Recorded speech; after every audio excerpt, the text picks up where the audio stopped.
Good afternoon and welcome.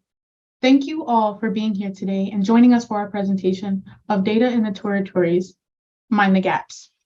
My name is Damayra Figueroa Lazu, and I'm the Data Hub Coordinator. For the next 45 minutes or so, I, along with our data scientist, Colon Melendez, will discuss the data challenges of attempting to analyze the socioeconomic situation of the 5 inhabited U.S. territories and the 2020 decennial data using our new data tool based on the U.S. territories. Here at the Data Hub, we use available data of Puerto Ricans and over the years have created several tools, most recently a dashboard comparing Puerto Ricans in Puerto Rico and in the US that highlighted, among other things, differences in socioeconomic status across the two different populations from 2010 to 2021. Over the past decade, Puerto Rico has undergone significant population loss, experienced high unemployment, alarmingly high poverty rates among children, and an aging population. The stark socioeconomic outlook is not just evident in the stories and news that come out of the island, but also in data that the census has collected over the past years in the decennial census, as well as the 1-year and 5-year American Community Survey data. While a lot has been written in the past years about Puerto Rico because of its outstanding debt and both Hurricane Irma and Maria, less has been discussed about the other US territories.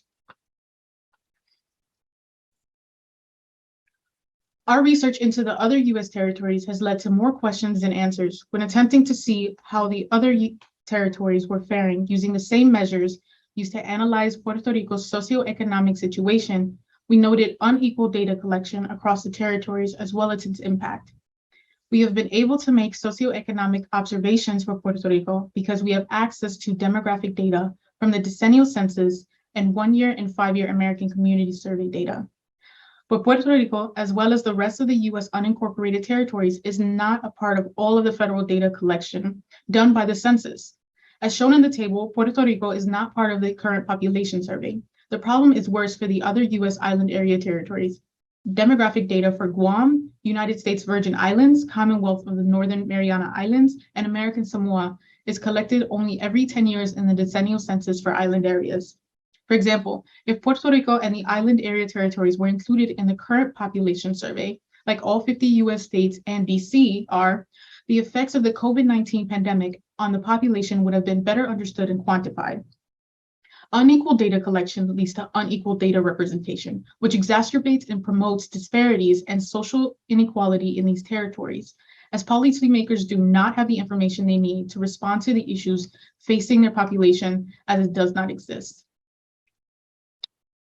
In response to our questions, we decided to create a tool to showcase the latest available socioeconomic data for the different island area territories and Puerto Rico. The tool both highlights available data as well as sheds light on the need for more detailed information. Next, we will discuss the process of creating our product. First, we discuss data availability and the data sources used in the dashboard, the issues with data comparability arising due to the COVID-19 pandemic. We go over the variables we showcase in the dashboard, as well as discuss the effects of data collection in 2020 on the table universes and data coverage for the population of the territories. We follow that discussion by describing the product anatomy. Then we give a product demonstration and provide a poverty case study.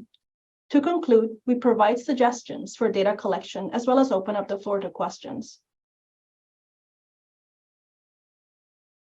So the US Census Bureau collects data for Guam, American Samoa, the Commonwealth of the Northern Mariana Islands, and the US Virgin Islands every 10 years via the decennial census for island areas. Even though the census then collects demographic data for Puerto Rico yearly via the American Community Survey, for data consistency and data comparability's sake, we use decennial census data for Puerto Rico whenever available.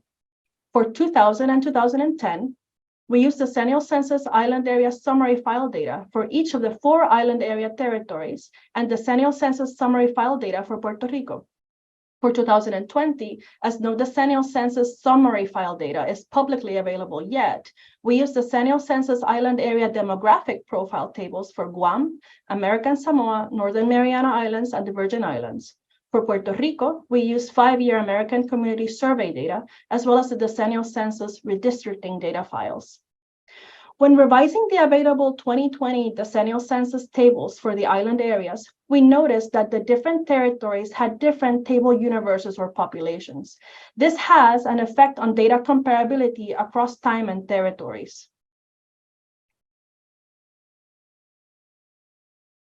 So the COVID-19 pandemic affected the island area census's data collection efforts in 2020. High item non-response rates did not meet the Census Bureau's quality standards for data release for American Samoa, Guam, and the US Virgin Islands group quarter population, as well as Guam's household population in military housing units. The Census Bureau then decided to change the island area census's data products as follows. For American Samoa, Guam, and the US Virgin Islands, social and economic characteristics data tables do not include the population living in group quarters in their table universes. Moreover, Guam's housing, social, and economic characteristics data tables do not include the population living in military housing units or installations. As a result of these changes, housing, social, and economic characteristic data cannot be compared across all territories for 2020, nor with past island area census tables reporting the same characteristics. Let's take a look at the variables we use in our dashboard. So we collected several socioeconomic variables. We collected data on population, age and sex, health, labor force and occupation, housing, income, poverty, educational attainment, language spoken, and race data for the 5 unincorporated US territories. The aforementioned data comparability issues arising due to the pandemic restrict us to present individual territory data for 2020 for most of these variables, except for total population data, which did not suffer from data collection issues and is available for 2000, 2010, and 2020.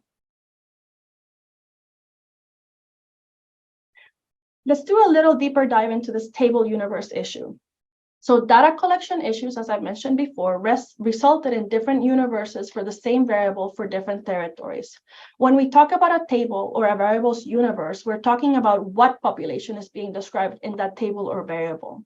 For example, work occupation is usually measured for the population of employed civilians 16 years and over. However, the data collection issues we discussed previously led to this variable being measured for different populations in the different territories.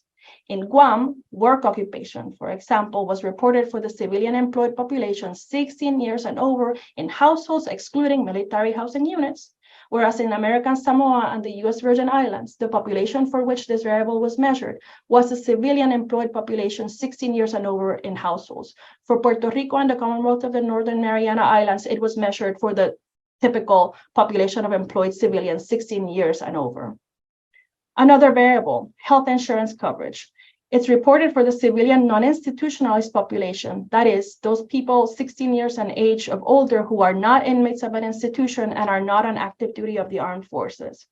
But because of these aforementioned limitations, the variable was measured in civilian populations in households for American Samoa and the US Virgin Islands, and for the civilian population in households excluding military housing units for Guam. So given these limitations, what percentage of the data of the population of the territories is covered in the data for 2020? Data collection issues didn't impact the data quality of the data collected for Puerto Rico and the Commonwealth of the Northern Mariana Islands in 2020. So 100% of the total population of Puerto Rico and the Commonwealth of the Northern Mariana Islands is described in the data presented in the dashboard for the 2 territories in 2020, for these 2 territories. However, according to census data, as of 2020, in American Samoa and the US Virgin Islands, 98% and 97.4% of the population, respectively, do not live in group quarters. That is, they do not live in group living arrangements. Recall that for these 2 territories, social and economic characteristics variable exclude the population in group quarters. For Guam, as of 2020, 94.9% of the total population does not live in group quarters or military housing units or installations. Recall that for Guam, the population in group quarters as well as military housing units and installations was excluded from the table universes in social, economic, and housing characteristics data. So when we report the numbers in our dashboard for 2020, keep in mind that the numbers are not strictly statistically comparable across the territories because of these different table universes, but that the population that isn't represented in those statistics doesn't exceed more than 5% or so of the territory's population for those territories where the table universe were restricted due to collection limitations brought about by the COVID-19 pandemic.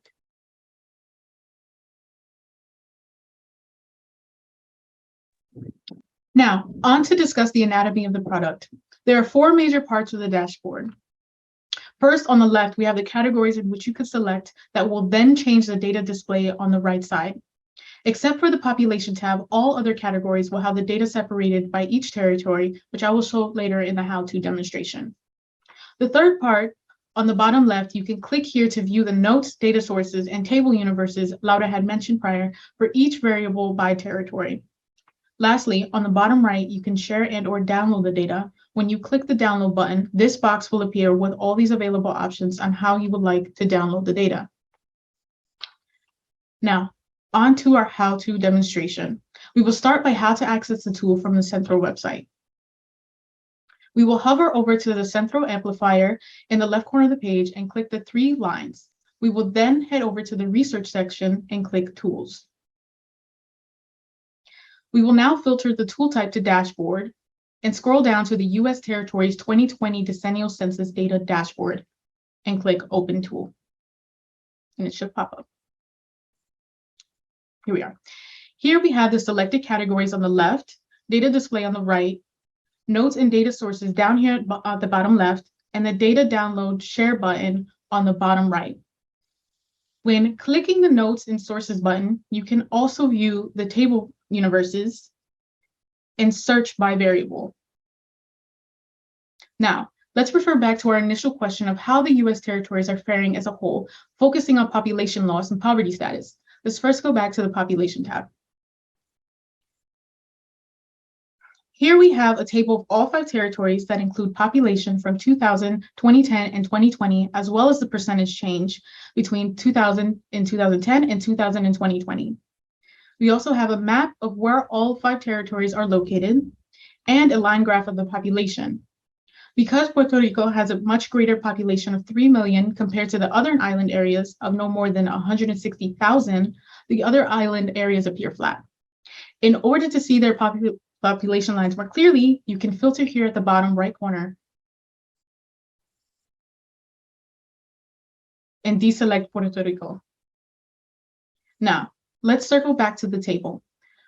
We can see that between 2000 and 2010, 4 out of 5 territories experienced population loss, with the Northern Marianas experiencing the greatest population loss at 22.2%. Now, looking between 2000 and 2020, we see that all 5 territories are experiencing population loss.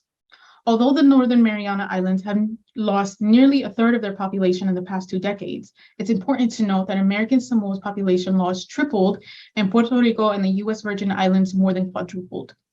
Now, let's take a look and see if the other territories are also facing high poverty rates similar to Puerto Rico.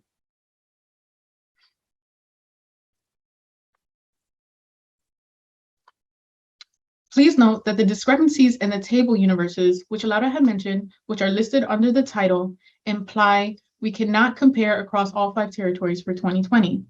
You can refer back to the universe table in the Notes and Sources button to see the specifics.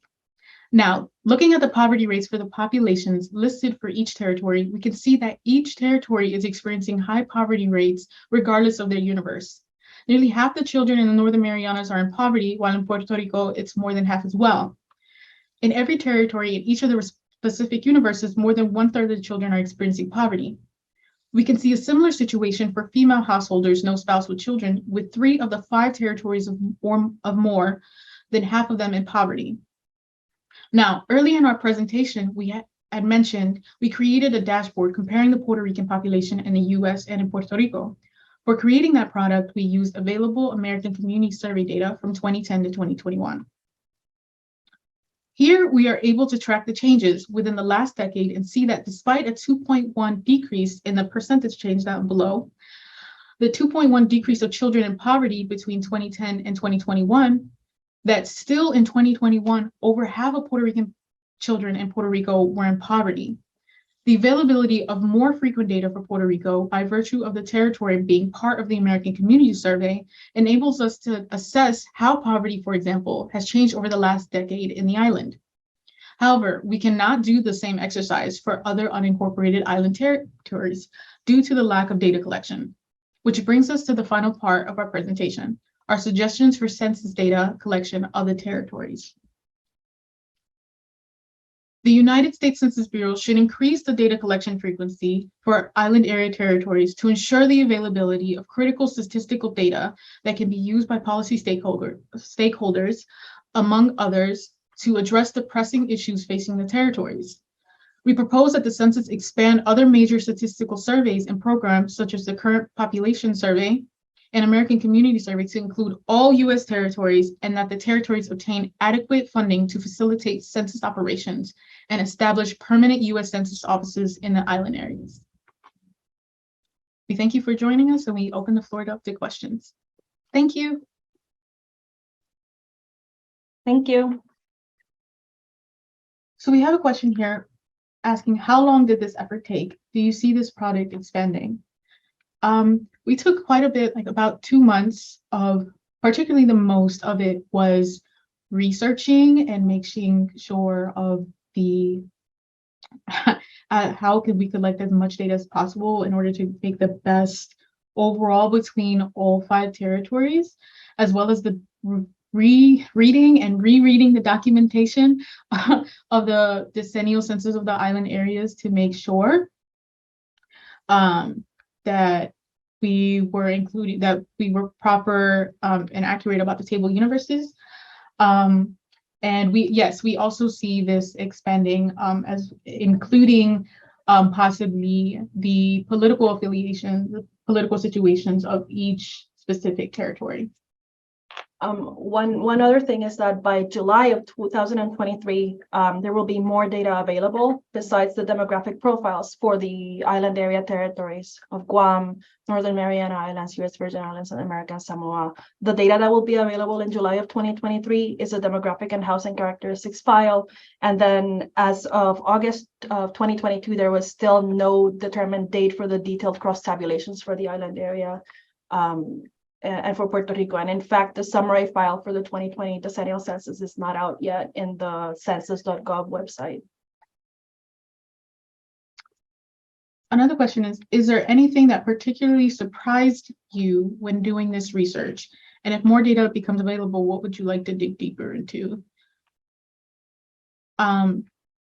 Particularly how unequal and just the issues involved in data collecting for the U.S. territories, and the fact that we're not able to compare, like if you're providing data every 10 years,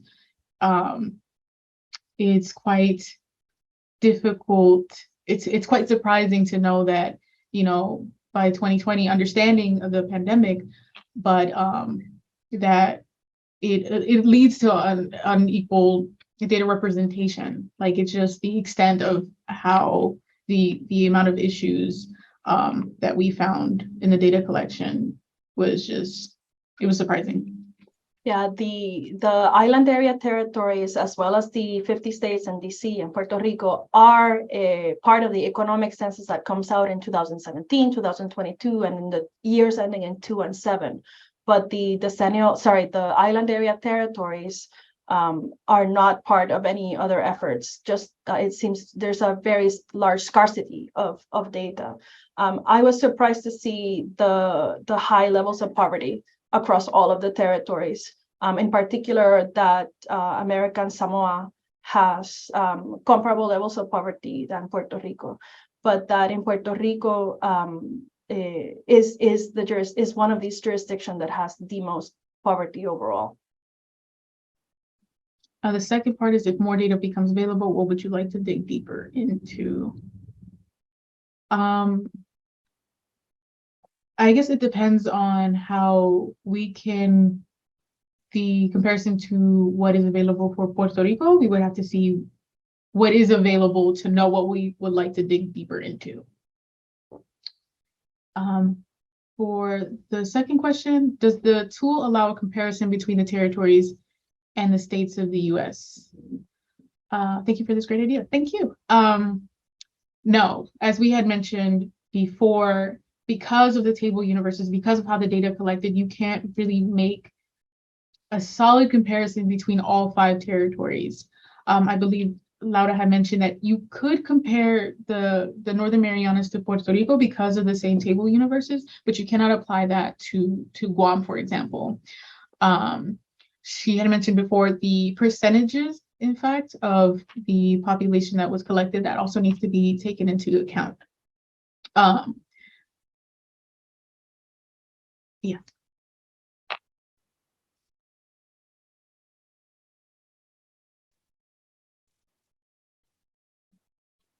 I see a question in the chat about the resolution of the database. So currently, this is at the whole territory level. I think that the data was made available at county level for the territories, and the data is already available for Puerto Rico by something as small as census tract. I think that there may be even a smaller one. Apologies.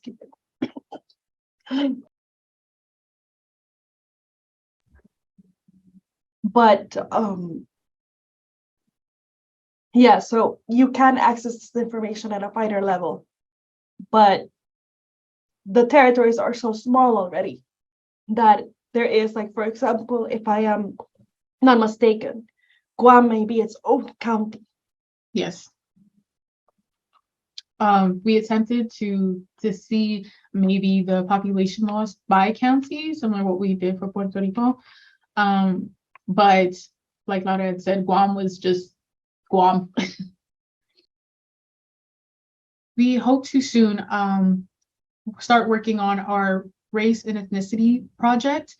Oh, sorry, the question had asked in the chat, are you working on other projects? So going back, yes, we will be starting in the fall a race ethnicity project, which will dive deeper into the races and ethnicity, the comparison of Puerto Ricans in the US along with other races and ethnicities, as well as the different races in Puerto Rico. So it would accompany 2 different tools. So 2 parts of that project. Are there any more questions? Yes, in the chat. So yeah, anyone who lived for 2020 because of enumeration and allocation issues and how basically the census people collected the data, they did not collect data on anyone that lived in military housing units. The question in the chat was, in Guam, the chamorros that live in bases are not counted then. As of 2020, they were not, because they counted them, but then data quality issues, they just didn't have enough responses to say solidly, this is like a confident number that we can put out. So they just decided to leave those numbers out. And in Guam in particular, they excluded not only the population living in group quarters, but they also excluded people who live in military housing units and installations. There's another question in the Q&A. Have you ever thought about collecting something like voting data in legislatures and territories? We would definitely have to see what is available. I think what we've learned from this experience is that attempting to collect federal data where it is as most consistent across all US territories is that it's not it's not simple, but we will definitely try to look into that and see if on a federal level that's available, but I don't believe so. If there are no other further questions, we'll close out the presentation in the Zoom. All right. Well, we thank you again for joining us, and we hope you all have a wonderful day. Thank you. Thank you.